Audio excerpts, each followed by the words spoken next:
आप सभी का स्वागत करते हैं आपके अपने YouTube चैनल आईएएस अभ्यर्थी में।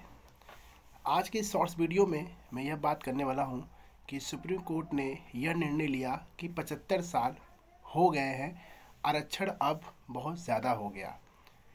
उन्होंने कहा कि अब आरक्षण खत्म कर देना चाहिए।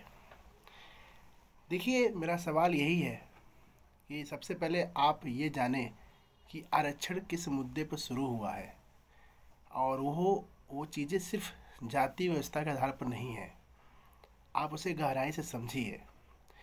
यह उस उस निचले स्तर के व्यक्ति के सवाल की बात है, उस समुदाय की बात है जिसकी कोई अहमियत नहीं होने वाली है। आप यह बिल्कुल कह सकते हैं कि आप उन्हें आरक्षण के दायरे से बाहर करिए जो अब संपन्न हो चुके हैं।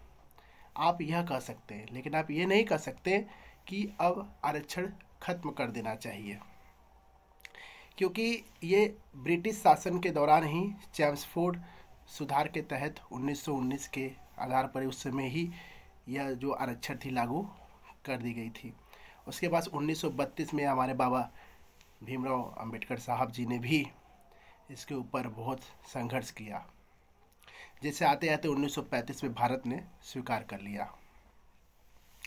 लेकिन मेरा एक सवाल यही है कि आरक्षण होना क्यों सबसे ज़रूरी है आज के भी दौर में भी, क्योंकि आज देश भले ही डिजिटल के दौर में है, विकसित हो गया हो, लेकिन हमारे भारत के अंदर आप अभी भी देखेंगे, और मैं भारत ही नहीं बल्कि पूरे विश्व में जहाँ जहाँ आरक्षण की स्थितियाँ हैं, ये थोड़ी है भारत एक ही ऐसा राष्ट्र है जहाँ पर आरक्षण चलते हैं।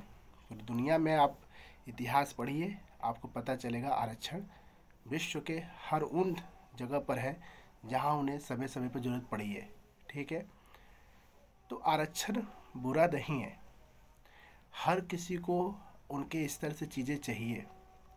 अगर आप दमन करते हैं, यदि आप शोषण करते हैं, यदि आप किसी को अपने सामने खड़े होने की अहमियत नहीं देते हैं, तो ऐसे लोगों को आरक्षण चाहिए। चाहे आपके हमारे बाबा साहब रहे हों या नहीं रहे हों, या वो किसी भी दुनिया के किसी भी वर्ग का हो, अगर आप उसकी अहमियत नहीं देते, यदि आप उसे अपने से छोटा समझते हैं या तुच्छ समझते हैं, तो ऐसे लोग को आरक्षण चाहिए। ये मैं गारंटी करता हूँ, उन्हें चाहिए, हर हालत में चाहिए। अब वो कोई भी हो सकता है। ठीक है, तो मेरा यही निवेदन है कि अगर आरक्षण हटने के सवाल हो रहे हैं, तो यह देश के अंदर कहीं ना कहीं एक नाजुक घड़ी आने वाली है। ठीक है, इसी के साथ मैं अपने वाणी को विराम करता हूँ, और आप पहली बार यदि मेरे चैनल पर आए हैं तो प्लीज़ शेयर करें, सब्सक्राइब करें, और अपने जो भी सवाल है आप कमेंट में पिन करें। ठीक है, जय हिंद, मस्त रहिए, स्वस्थ रहिए।